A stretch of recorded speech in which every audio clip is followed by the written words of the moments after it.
दोस्तों, किसी ने बड़े कमाल की बात कही है। ज़िंदगी में संकट का हर दरिया पार होगा। ज़िंदगी में संकट का हर दरिया पार होगा, बस थोड़ी सी हिम्मत रखिए। एक न एक दिन चमत्कार भी होगा। एक न एक दिन चमत्कार भी होगा। हेलो दोस्तों, नमस्ते, सत श्री अकाल, वालेकुम अस्सलाम। मैं आपके लिए आज एक छोटी सी मोटिवेशन कहानी लेकर आई हूँ।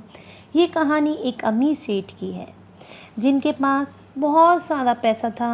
उनके बहुत सारे बिजनेस चल रहे थे और बहुत सारी फैक्ट्रियों के मालिक थे। कभी भी किसी चीज़ की कोई कमी नहीं थी, हर तरीके से संपन्न थे।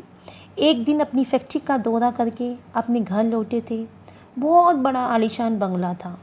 उन्होंने देखा घर के सभी लोग पूजा पाठ कर रहे थे। शाम की आरती चल रही थी। सेठ जी को भगवान से थोड़ी सी भी डिस्टेंस बनाने में मज़ा आता था, अर्थात वे नास्तिक थे। उन्हें भगवान पर विश्वास नहीं था।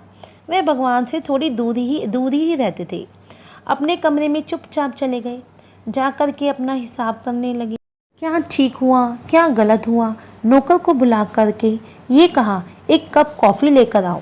नौकर गया कॉफ़ी तैयार करने के लिए। अचानक सेठ जी के सीने में दर्द होने लगा, बेचैनी महसूस होने लगी। वापस नौकर को आवाज़ दी और कहा, एक काम करो, फटाफट से डॉक्टर को बुलाओ, कॉफ़ी बाद में बनाना। उस सिटी के बड़े बड़े डॉक्टर आए, जांच हुई, पता चला सेठ जी हर तरीके से सही थे, परफेक्टली फाइन थे। सेठ जी ने कहा, मुझे तो अभी भी बेचैनी हो रही है, मेरे सीने में दर्द हो रहा है। डॉक्टरों ने कहा, आप बिल्कुल ठीक हैं, क्यों परेशान हो रहे हो। फिर भी सेठ जी का मन था, उन्हें अंदर ही अंदर अजीब सा महसूस हो रहा था। तो डॉक्टर ने दवाइयाँ लिखी, अगर नींद ना आए तो ये दवाइयाँ ले लेना, लेकिन आप आज आराम करना, किसी भी बात की टेंशन मत लेना, परेशान मत होना, इसलिए आपको बेचैनी हो रही है। नौकर ने खाना तैयार किया, दवाइयाँ लेकर आया। सेठ जी ने दवाइयाँ ली और वह अपने बिस्तर पर सोने चले गए। लेकिन उन्हें नींद नहीं आ रही थी। वे पूरी रात करवट बदलते रहे। बहुत परेशान थे। बहुत देर हो गई थी। घड़ी उठाकर देखा तो रात के 3 बज रहे थे। सन्नाटा था, हर तरफ शांति थी। उन्हें लगा शायद इस बंद कमरे में घुटन हो रही हो। वे कमरे से बाहर निकले, आलीशान बंगले के बीच में गए। वहाँ जाकर के टहलने लगे, लेकिन उन्हें वहाँ पर भी सुकून नहीं मिला। दोस्तों, सुकून नहीं मिला। उन्होंने सोचा, ज़रा बाहर टहल कर आता हूँ। वे सड़क पर टहलते टहलते बहुत दूर चले गए। उन्हें कोई बात का होश ही नहीं था, अपने ख्यालों में ही खोए हुए थे। वे अपनी फैमिली को लेकर और अपने बिजनेस को लेकर पता नहीं 50 सी बातें उनके मन में चल रही थी। अपने घर से इतनी दूर आ गए थे, उन्हें पता ही नहीं चला कि वे कितनी दूर आ गए। सड़क किनारे पर एक चबूतरा बना हुआ था। वे जाकर वहाँ बैठ गई, अपनी चप्पलें उतार दी और बचपन को याद करने लगे। उन दिनों को याद करने लगे जब स्ट्रगल किया करते थे, जब लाइफ में उनके कुछ नहीं था। वो सारे दिन याद आने लगे। सेठ जी अपने ख्यालों में खोए हुए थे। तभी वहाँ पर दोस्तों एक कुत्ता आया और उनकी चप्पल अपने मुंह में दबाकर भाग गया। सेठ जी ने देखा तो फटाफट उसके पीछे भागे अपनी चप्पल छुड़वाने। कुत्ता दौड़ता दौड़ता पास में झुग्गी झोपड़ियाँ थी, वहाँ चला गया। सेठ जी उस कुत्ते के पीछे पीछे गए, आवाज़ लगाई। कुत्ता थोड़ा डरा और उसने अपने मुंह से चप्पल फेंक दी और वह वहाँ से खिसक गया। सेठ जी ने दूसरी चप्पल भी पहनी और वापस अपने घर की ओर आने लगे। तभी उन्हें किसी के रोने की आवाज़ आने लगी। सेठ जी ने आसपास देखा तो एक झोपड़ी में से रोने की आवाज़ आ रही थी। एक महिला की रोने की आवाज़ आ रही थी। तकरीबन सुबह के 4 बज चुके होंगे, काफ़ी देर हो गई थी। सेठ जी ने सोचा, क्या करूं, जाकर पूछूं क्या या फिर घर चले जाऊं। उनके मन ने कहा, अपने घर चलते हैं, बेकार के पंगे में नहीं फंसते, अपने काम से काम रखते हैं। सेठ जी घर के लिए चलने लगे। 5 कदम आगे बढ़ाए, फिर मन में दूसरा ख्याल आया कि एक बार जाकर पूछ ही लेता हूँ, बात क्या है। उस झोपड़ी के पास गए। पास जाकर देखा, वाकई में एक महिला रो रही थी। वह अपना सर पटक पटक कर रो रही थी। सेठ जी ने हिम्मत करके दरवाज़ा खटखटाया। दरवाज़ा खुला। सेठ जी ने सबसे पहले कहा, बहन जी, गलत मत सोचना, बस मैं यहाँ से गुजर रहा था। माफ़ करना, मुझे आपके रोने की आवाज़ आई। क्यों रो रही हैं? क्यों रो रही हैं? क्या बात है? क्यों परेशान है?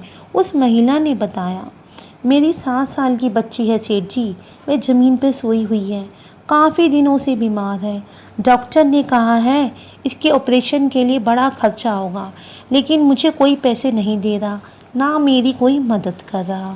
सेठ जी ने कहा, उस महिला से कहा, दोस्तों सेठ जी ने उस महिला से कहा, रोने से क्या होगा, आपको पैसा थोड़ी मिल जाएगा और रोने से थोड़ी ना आपकी कोई मदद करेगा। सुबह सुबह क्यों रो रही हैं आप? इससे अच्छा कुछ करो। आप काम करती हैं, वहाँ जाओ। सेठ जी ने कहा, आप क्या काम करती हैं? उस महिला ने बताया, मैं तो घर घर जाकर झाड़ू पोछा करती हूँ। सेठ जी ने कहा, उनसे मदद मांगो, रोने से कुछ नहीं होने वाला। महिला ने कहा, रो तो इसलिए रही थी क्योंकि कल एक बाबा आए थे। कल एक बाबा आए थे। दोस्तों मेरी बात को ज़रा ध्यान से सुनना। उन्होंने कहा था, बेटा सुबह कल 4 बजे रोना शुरू करना, अपना सर पटक पटक कर रोना, ऊपर वाले को याद करना, लगातार प्रार्थना करना, देखना जरूर चमत्कार होगा। इसलिए मैं रो रही थी, शायद बाबा जी की बात सच हो जाए, शायद ऊपर वाला मेरी सुन ले। सेठ जी ने जब ये बात सुनी, उनका दिल पिघल गया। जल्दी से फ़ोन किया, एम्बुलेंस आई। डॉक्टर से कहा इलाज में जितना खर्चा होना है आप मुझसे ले लेना, बस इस बच्ची को ठीक कर देना। और उस महिला से कहा, आप कल से मेरी फैक्ट्री में आकर नौकरी शुरू कीजिए। मेरे पास बहुत सारी फैक्ट्री हैं, आपको जहाँ काम करना है आप वहाँ काम कर सकती हैं। उस महिला को रहने के लिए सर्वेंट रूम भी दे दिए। सेठ जी की जो बेचैनी थी वो उसी वक्त दूर हो गई जब उन्होंने एम्बुलेंस को कॉल किया था। डॉक्टर से बात की थी, लेकिन मन में शंका थी, डाउट था, लगातार चल रहा था। सेठ जी सोचने लगी, मैं ऊपर वाले से इतनी दूरी रखता हूँ, नास्तिक हूँ, ऊपर वाले से मुझे कोई मतलब नहीं है, लेकिन क्या वाकई में कोई ऊपर वाला है? ये क्या चक्कर है? बाबा ने कहा 4 बजे रोना शुरू करना और मैं वहाँ किस्मत से पहुँच गया। उस औरत की मदद करी। सेठ जी के मन में 50 विचार आने लगे। फिर सेठ जी को ख्याल आने लगा, यदि वाकई में ऊपर वाला है तो हम नीचे वाले क्यों लड़ रहे हैं? हम नीचे वाले धर्म के नाम पर, जात पात के नाम पर क्यों लड़ रहे हैं?